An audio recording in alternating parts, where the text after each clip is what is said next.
Hammers up, everyone. Towelliee here. Man, it's been a while since that Shadowlands video, huh?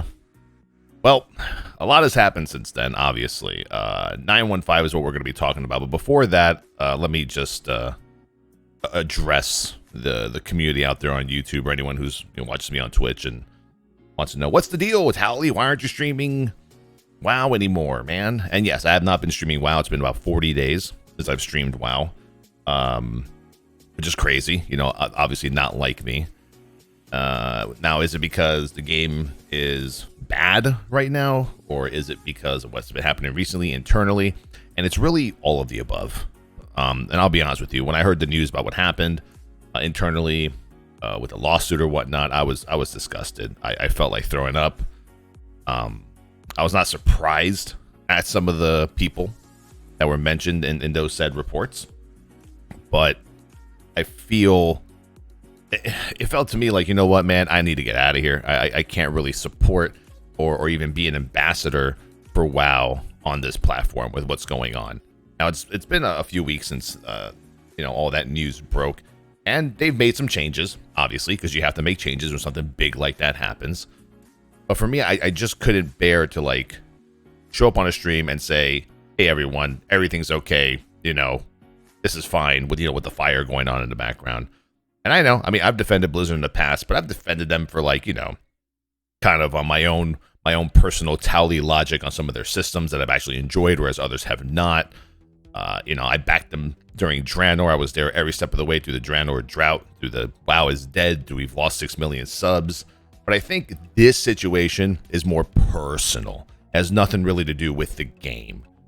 It's one of those things where, I've broken bread with a lot of people at Blizzard. I've gone to events with these people. And even some of the people that were involved in those reports, I've, talked to and it just disgusted me to know what's been going on, over there internally. But, in the last couple of weeks, they've been cleaning house, right? They've been taking out the trash.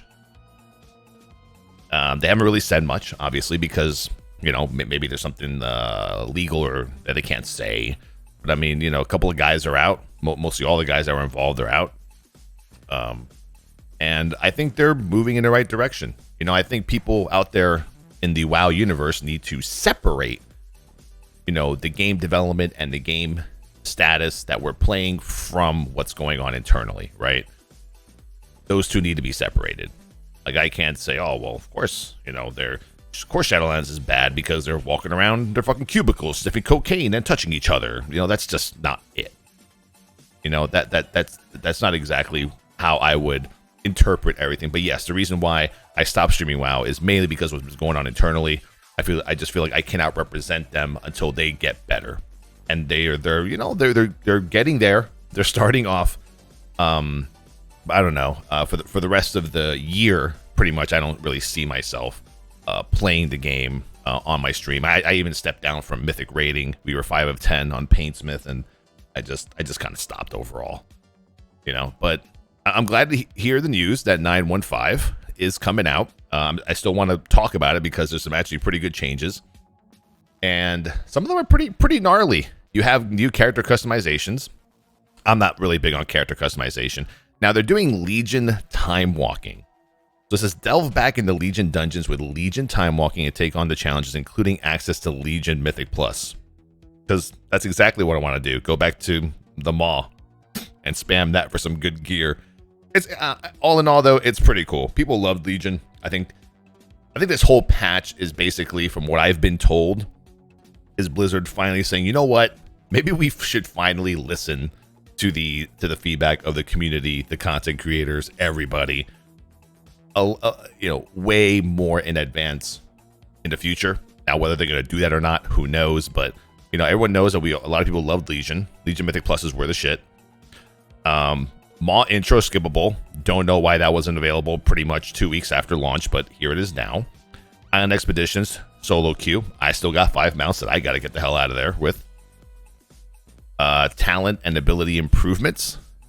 So they're going to be, they're going to be working on additional updates to a variety of class talents and class abilities, including conduits, rune carving, and covenant class tuning.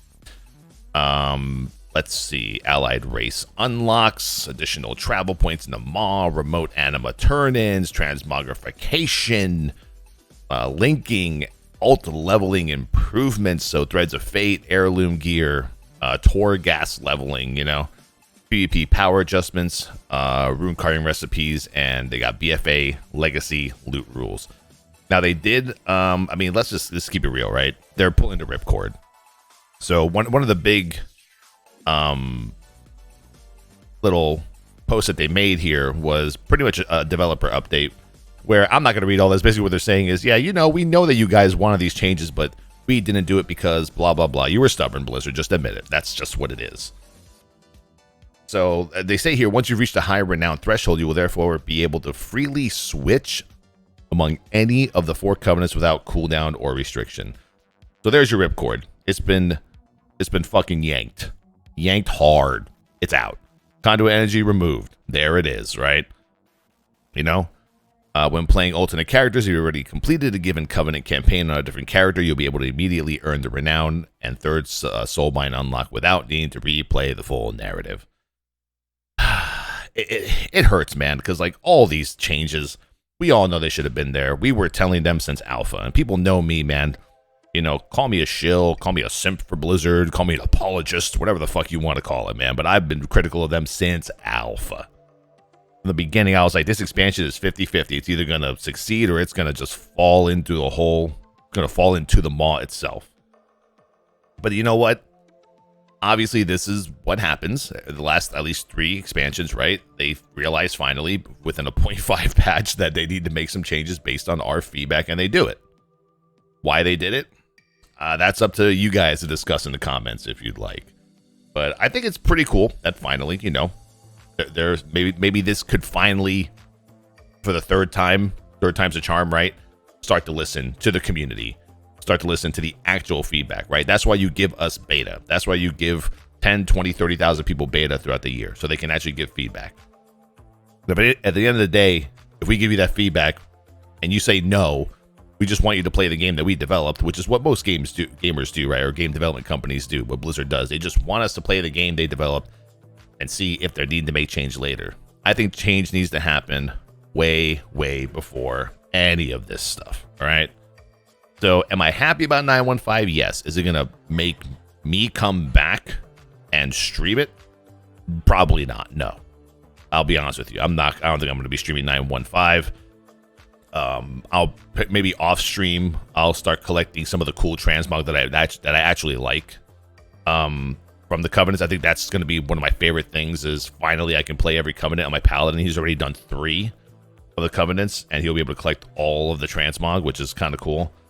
Other than that, I mean, nothing really interesting for me to come back and say, yeah, I'm back. A 9.2, probably, right? You know, whenever that PTR goes up or whenever it launches, maybe next year, because it's going to be delayed. We all know it. You know, if this is coming out fall, there's not much room. But yeah, I mean, I think Blizzard's taking some steps in the right direction, both in the game and internally. You know, I've been talking to a lot of some people over there, and you know, they're just cleaning house right now. Is what they're doing. They're cleaning house. You know, making sure they're putting in, you know, all the right regulations or whatever you want to call it. I know recently there was some stuff about, you know, HR papers being deleted and all this stuff. I don't know about that one. I didn't really look into it. I've been playing other games, but for the status of my channel, I kind of want to be a bit more active on YouTube, especially in this WoW downtime. And I've been playing everything. I mean, just in the 40 days that I have not streamed WoW, I mean, we did the New World event, which was killer, super killer for the channel. I've played Elion, Bless Unleashed. I'm playing Swords of Legend Online right now. I'm playing the new Aliens Fire Team game. Final Fantasy 14. I've been playing that most of the time. Obviously, I'm not part of the new wave of players. Anyone who knows me knows that I've been actually playing since ARR launched back in 2013. I mean, I think I'm really one of the only few WoW streamers that actually gave Final Fantasy a chance throughout the last 8 years. Every time a new expansion would come out, there's a few others I could think of too. But you know, and yeah, I mean, I'm playing Star Wars: The Republic. I'm playing all the MMOs out there. I might even play goddamn Guild Wars next week. But You know, it's been kind of cool to just kind of lay back. And people ask me all the time, do you miss WoW? And I'm like, you know what? I'll be honest with you, I actually don't. For the first time in 17 years, I'm actually really happy just going out there and playing other games, you know, and just having fun. You know, I'm playing with other content creators. I've been doing a lot of sponsor streaming lately. and this is kind of crazy because it seems that a lot of companies just never wanted to really ask me to do sponsored stuff because I'm just a one-dimensional guy, right? Like, because in the past, people from other games would say, hey, we got, you know, we want to, you know, pay you to play this game. And I'd always be like, no, man, there's a WoW patch coming out, or there's a WoW expansion, or I have Mythic Raid. I don't have the time to play your game or whatever. Literally the second that the news went out that I am not currently playing World of Warcraft, my God, it was just like email after email after email after email. And I've been playing all the games, especially mobile, man. I'm all about mobile. Well, I'm not all about mobile, but I love my mobile games. I love my little MTXs. I do so many of those, and I was playing, I think, Godfall we just did a stream for. I think we're doing like Genshin Impact next week. I've never played that game. Apparently people want me to play the shit out of it because they say, yeah, it's definitely a Towelliee game. But yeah, man, it's been fun. And do I want to get back into WoW eventually? Yes, I will. You know, hopefully next year, hopefully 9.2, if it's good enough. Right now, people have asked me, well, if 9.2 comes out during Final Fantasy 14 and Walker, what are you going to do? And I said, you want to be real? I'll be real with you right now. If 9.2 comes out the same week as Endwalker, I'm playing Endwalker. I finally want to play for the first time an expansion in WoW. Excuse me, an expansion in Final Fantasy 14. I lost my train of thought, sorry. Where I don't have to worry about a WoW patch coming out. We sat on our stream and we compared the release date of every Final Fantasy expansion to a WoW release, and WoW always released either an expansion or a major patch with a raid on the same week. I don't even care anymore. If they do that this time around, I'm picking Final Fantasy. I want to level. I want to gear. I want to do Savage. I want to do whatever the hell the max level content is in that game, and I want to have fun doing it with the Hammer Squad community. Not a lot to show in this video. I just wanted to just go over the 915 stuff briefly and just kind of tell you how I'm feeling about WoW and everything. But yeah, I mean, it's been great. Hope you guys enjoy the content on the stream. Hope you guys enjoy the content on YouTube. I mean, if you guys want to see some content on YouTube from me playing the other MMOs, I mean, let me know in the comments. I could whip up some probably edited videos of my VODs of playing like Elion and Sword and all those lovely Eastern games that you all probably love. By the way, Swords of Legend Online, y'all need to play that shit. It may not be not physically, visually appealing because of how like very Eastern it is, but people for years have been fucking asking for a Korean Chinese game with no pay to win, no pay to convenience. Finally, one comes out and nobody's playing it. It's literally, it has raids. It just came out with 2 raids. It has tons of dungeons, tons of content, tons of PvP, and the store is actually strictly cosmetic, and it's a buy to play game. That's all I gotta say. Anyway, hammers up, y'all. See you all on the next video.